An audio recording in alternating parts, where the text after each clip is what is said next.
Ladies and gentlemen, I stand before you today not just as a scientist of the brain, not just as a physician who has spent decades studying the delicate web of neurons and blood vessels that keep us alive, but as someone who has witnessed firsthand the quiet tragedies that unfold when we overlook the simplest of choices in our daily lives. In all my years of practice, I have seen strokes take fathers away from their children, rob grandmothers of their voices, and leave young professionals, people in the prime of their lives, suddenly unable to move one side of their body. These stories are not confined to textbooks. They are etched into the lives of real families, families who never expected that a routine morning ritual could hold the power to tilt the balance between health and catastrophe. This may sound dramatic, but I assure you it is not exaggeration. I am speaking about something that almost every one of you here did today, and will do tomorrow without a second thought. Taking a shower. Yes. A shower, something so mundane, so ordinary, so essential to our daily rhythm. And yet, there is one particular mistake people make in the shower. One simple error that can instantly spike the risk of a stroke. I want to unravel that for you tonight, not to instill fear, but to awaken awareness. Let me take you back to a morning not long ago. A man named Daniel, a 47-year-old teacher, woke up early for work. He had always been healthy. He jogged on weekends, ate relatively well, and had no known major health issues. That morning, he stepped into his bathroom, turned the faucet all the way to cold, and stood under the icy water as part of his new biohacking routine he had read about online. Within minutes of leaving that shower, as he reached for his coffee mug, his hand suddenly dropped it. His speech slurred, he collapsed. By the time his wife called emergency services, a clot had cut off the blood flow to part of his brain. Daniel survived, but he never returned to his classroom. His right arm and leg remain weak to this day. Now, was it the cold shower alone that caused his stroke? No, not in isolation. But did that sudden, extreme shock to his vascular system act as the trigger in a body already carrying silent risks? Without question, his case is not isolated. Again and again, I've seen patients who suffered neurological events in the aftermath of abrupt temperature shifts, particularly in the shower, where our bodies are most vulnerable. To understand why this matters, you must understand how the brain lives in a fragile balance. Every second of our existence, billions of neurons rely on a steady flow of oxygen-rich blood. This flow is carried through arteries that are elastic, responsive, and sensitive to changes in pressure. When we step into a shower that is either scalding hot or ice cold, we force those vessels into a sudden constriction or dilation. For most people, the body compensates. But for someone with hidden high blood pressure, for someone with cholesterol-laden arteries, for someone who doesn't even know a clot is lurking, that rapid shift can be the spark that lights the fire. Let me tell you about Maria, a 62-year-old grandmother. She loved hot showers, so hot that her bathroom mirror would fog instantly. One evening, she came home after a stressful day, turned the knob as far as it would go toward heat, and stood under the steaming water. 10 minutes later, as she stepped out, she felt dizzy. Her daughter noticed her face drooping. By the time they reached the hospital, the stroke had already claimed part of her left hemisphere. Maria survived, but her speech never fully returned. What broke my heart most was that she used to sing lullabies to her grandchild every night. After that day, she could hum, but never again could she form the words of those songs. I share these stories not to frighten you, but to show you how profoundly the brain responds to what may seem like trivial habits. Neuroscience teaches us that the brain is not only a fortress but also a fragile flower, exquisitely sensitive to its environment. Temperature, pressure, and blood flow changes, all of these matter more than we realize. When we subject our cardiovascular system to sudden extremes, we create turbulence in the very rivers that nourish our neurons. And turbulence in biology often means risk. Some of you may wonder, why haven't we been warned more directly about this? Why do we talk about diet and exercise, but not about the dangers lurking in the most ordinary daily routines? The truth is, medicine often lags behind the reality of lived experience. We focus on the grand causes, smoking, obesity, diabetes, and we must. But the truth I've come to learn after years of watching patients and studying their lives is that it's not only the big things that bring people down. It's also the small, repeated shocks to the system, the moments we overlook, the rituals we never think twice about. Imagine your arteries as flexible garden hoses. With age, with stress, with poor diet, those hoses stiffen. Now imagine blasting them with scalding water or chilling them with ice. The sudden changes create cracks, turbulence, and strain. It doesn't happen all at once, but it sets the stage for a rupture or clot to lodge in just the wrong place. And when that happens in the brain, the consequences are often permanent. Unlike the skin, which can heal, or the stomach, which can regenerate, brain tissue once lost is gone forever. That is the brutal truth of neurology. There is also another piece to this puzzle, something deeper than just blood vessels. The brain itself has temperature-sensitive receptors, finely tuned to environmental change. When we step into extreme showers, those receptors trigger cascades of nervous system responses, sudden spikes in blood pressure, release of stress hormones, and sometimes even irregular heart rhythms. All of this converges into a storm that, for the vulnerable, can strike without warning. But before you think I'm here to tell you never to enjoy a warm shower, or never to feel the invigoration of cold water, let me reassure you moderation is not the enemy. The problem lies in extremes, shock rather than transition, suddenness rather than gradual adjustment. If you love cold showers, ease your body in gradually, starting lukewarm and letting your vessels adjust. If you love the warmth, avoid scalding heat that leaves your skin flushed and your heart racing. These small adjustments protect the intricate symphony of your circulatory system. As I stand here, I think of the patients I've lost, the ones whose stories I can no longer tell because they are no longer here. Each one reminds me that health is not just about grand gestures. It's about awareness in the ordinary. It's about realizing that even something as simple as how we bathe can shape the destiny of our neurons, our memories, our very identities. Now, some of you may be wondering, is this really so common? Does this really matter in the big picture? Let me put it this way: strokes are among the leading causes of death and disability worldwide. 1 out of 4 people in this room will experience one in their lifetime. 1 out of 4. And yet, so many of the triggers are preventable. We already know about smoking, about hypertension, about cholesterol. But add to that list the silent shocks, the sudden assaults on your vascular system that you might be inviting into your own bathroom each morning. When I tell patients this, many of them shake their heads and say, "But doctor, I've been showering this way for years." To them I say that is precisely the danger. Habits feel safe because they are familiar, but it is often the familiar that betrays us most. The risk compounds over time, until one day it manifests not as a warning, but as an irreversible event. Ladies and gentlemen, the shower mistake I am speaking of is not a myth, not a scare tactic, not an anecdote plucked from rare cases.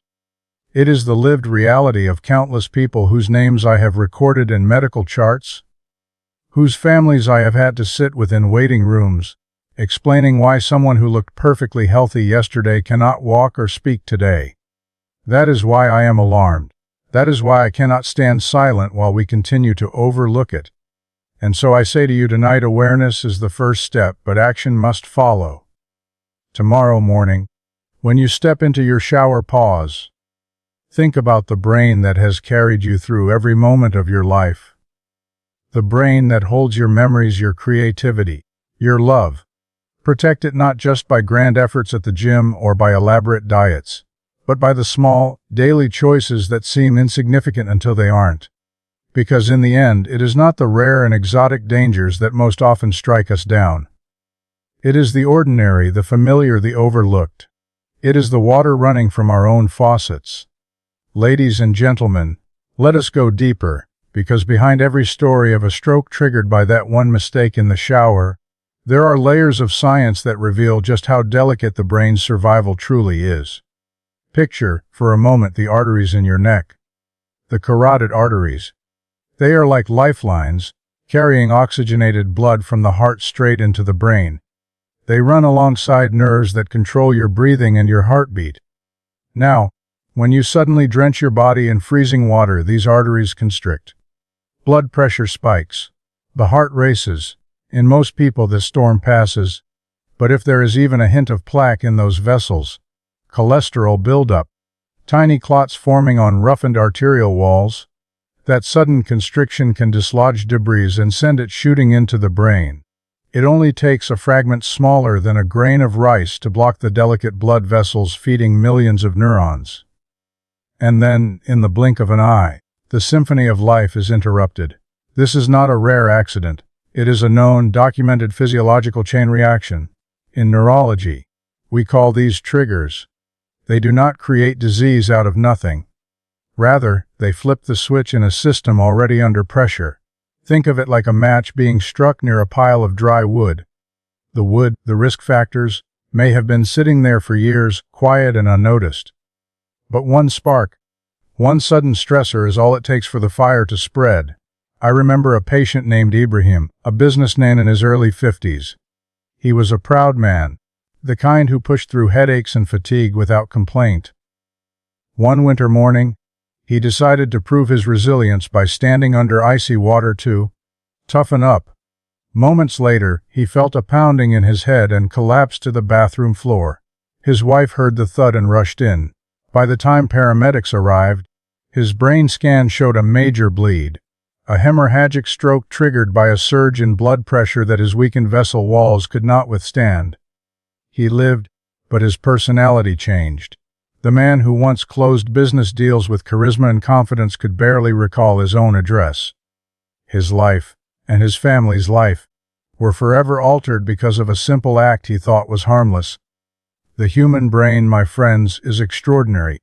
It weighs only about 3 pounds, yet it consumes 20% of the body's oxygen and energy. It orchestrates everything we are, our laughter, our great imagination, our choices, and yet, it depends utterly on the steady, uninterrupted flow of blood. That is its greatest strength and its greatest vulnerability. Every vessel, every capillary is part of a highway system that cannot afford sudden traffic jams or violent detours. When we ignore how sensitive this system is, we gamble with the very essence of who we are. Now let's pause to reflect on something more subtle, the nervous system's role in all of this. When extreme hot or cold water hits your body, sensors in your skin send powerful signals to the autonomic nervous system, the same system that controls heart rate, blood pressure, and stress hormone release. This is the fight or flight response in action.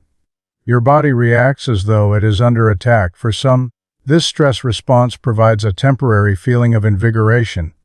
But for others, those with hidden aneurysms, fragile arteries, or silent hypertension, it can be catastrophic. The surge of adrenaline, the constriction of vessels, the strain on the heart together, they can precipitate the very event that robs you of speech, movement, or even life itself. I think of a young woman named Sophia, just 36 years old, a mother of 2. She had no known medical conditions, but she lived a high-stress life, long hours at work, little sleep, and an irregular diet. One night, after a long day, she stepped into a shower that alternated between very hot and very cold water. She had read online that it was good for circulation. The next morning, she struggled to lift her coffee cup. Her right hand would not obey her brain's commands. She brushed it off as fatigue, until she collapsed at her desk hours later. In her case, the sudden shifts in vascular tone were enough to expose an underlying weakness in her blood vessels. Today, she works hard in rehabilitation, relearning tasks she once performed without a thought. Her story is a painful reminder that the line between health and catastrophe is often invisible, until it is crossed. And the act that crosses it may not be smoking a pack of cigarettes or eating fried food for years. Sometimes it is something as ordinary as turning a faucet too far. Why, then, do we underestimate these risks? Perhaps because showers are so ordinary. They feel safe, familiar, even comforting. They are the place where we wake up, where we find relief at the end of a long day. It seems almost absurd to think that this sacred ritual could hold danger. But that is precisely why I stand here, raising my voice, not to demonize showers, but to remind you that the brain does not distinguish between ordinary and extraordinary. It responds only to biology, to physics, to the realities of pressure and flow. And those realities care little for our assumptions. Think of your brain as the most delicate instrument ever created, more intricate than the finest violin. If you were handed a Stradivarius, would you leave it in a room of sudden temperature swings? Would you pour boiling water across its strings, then ice it down, expecting it to play perfectly? Of course not, and yet, every day, millions of people subject their own brains, the Stradivarius of their being, to shocks that strain its wiring and vessels. Let me be clear. I am not here to tell you to live in fear. I am here to give you knowledge because knowledge is power. If you know that extremes in shower temperature can spike your stroke risk instantly, then you can make the choice to ease your body and gradually, to respect the thresholds of your cardiovascular system. You can protect not just your life, but your memories, your relationships, your future. Imagine for a moment the cost of not knowing. Imagine standing in a hospital hallway as a doctor tells you that your loved one, your partner, your parent, your child, has suffered a stroke. Imagine the machines beeping, the tubes, the wheelchairs, the silence where once there was laughter. I have stood in those hallways. I have delivered those words to families. And I can tell you prevention is a far gentler path than regret. So what do? First, we acknowledge that health is not only about the big dramatic choices but also about the quiet daily ones. We pay attention to our bodies. If you feel lightheaded or faint after a shower, do not dismiss it. That is your body whispering its warning. If you know you have high blood pressure, high cholesterol, or diabetes, understand that extremes of temperature pose risks beyond what you may feel in the moment. And above all, remember that the human brain, magnificent as it is, has no backup. Once a stroke steals its function, no technology on earth can restore it fully. Every neuron you protect is a story you preserve, the story of your first kiss, your proudest accomplishment, your most tender moment. These are not abstract things. They are the fabric of your humanity, and they depend, every second, on blood vessels thinner than a human hair, carrying life in silence. Ladies and gentlemen, I ask you now to see the shower not as a threat, but as an opportunity. An opportunity to respect your body, to make small adjustments that could mean the difference between decades of vitality and years of struggle. Life does not demand perfection from us, but it does demand awareness. And awareness, when acted upon, is what keeps tragedy from becoming destiny. Ladies and gentlemen, as we gather in this moment together, let us carry our reflection beyond the bathroom, beyond the shower, and into a much deeper understanding of how fragile the human brain really is. Because the truth is, when we talk about that one mistake that spikes stroke risk instantly, what we are really talking about is not just temperature. It is about the way we underestimate the hidden burdens within us. We live our lives as though the brain will always respond, as though it will always obey our will. We ask it to think faster, to work longer, to remember more. But what we fail to realize is that this extraordinary organ has limits. Limits we cross too often without knowing. Let me share with you another patient's journey, one that has haunted me for years. His name was Raj, a 58-year-old father of 3. Raj was a hardworking man dedicated to his family, often putting his own needs last. One winter evening, after a particularly stressful day, he decided to relax in a steaming hot shower. The heat soothed him, his muscles loosened, his mind calmed. But as he lingered under that scalding water, his blood pressure quietly crept higher and higher. When he finally stepped out, the sudden shift in temperature from hot steam to cool air triggered a sharp fluctuation in his circulation. Within an hour, he collapsed in his living room. When I saw his scans the next morning, large parts of his left brain hemisphere were dark, silent, starved of blood. Raj never woke up. His family asked me the same question I hear so often. How could this happen? He wasn't sick. He didn't smoke, he didn't drink, he just took a shower. And that, ladies and gentlemen, is exactly the point. Our culture teaches us to fear the big villains: alcohol, tobacco, obesity. But it fails to warn us about the subtle traps, the small, ordinary acts that carry hidden risks. The brain does not wait for grand gestures to fail. It can fall victim to something as simple as water temperature. And yet, I am not here to take away the joy of a refreshing morning shower or the peace of a soothing evening bath. I am here to invite you to approach those rituals with respect, with mindfulness, with care. If you love cold showers, start warm and gradually lower the temperature. Give your body time to adjust, your vessels time to adapt. If you crave the comfort of heat, avoid water so hot that it reddens your skin or makes you feel lightheaded. Instead of shocking your system, nurture it. Instead of pushing it into extremes, honor the steady rhythm it needs to thrive.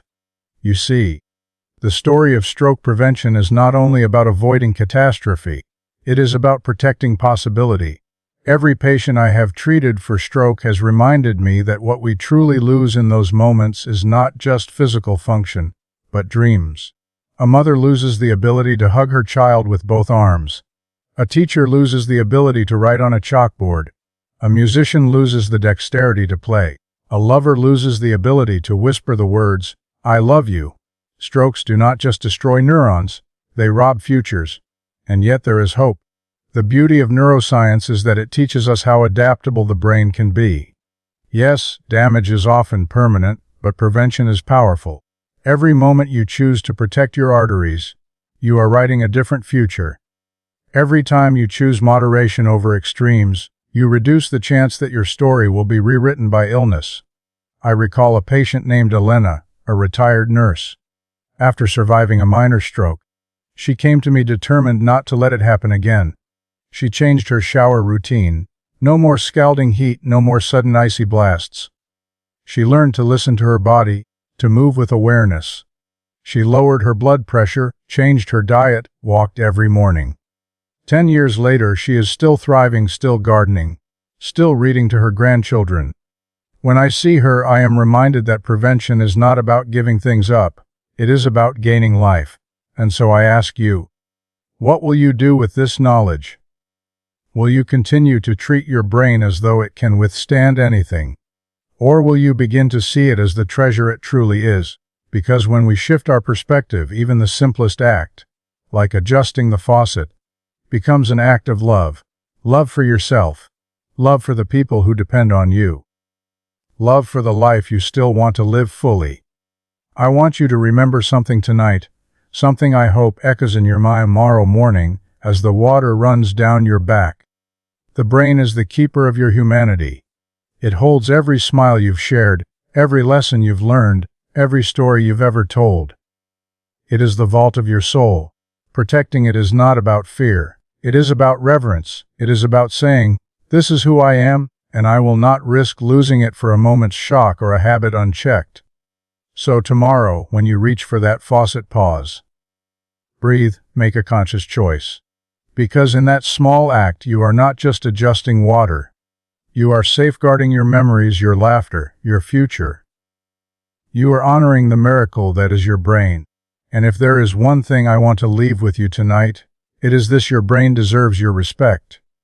Every small act of care, every mindful adjustment, every moment of awareness is a step toward a life where you remain fully you. Do not wait for a stroke to teach you what could have been prevented.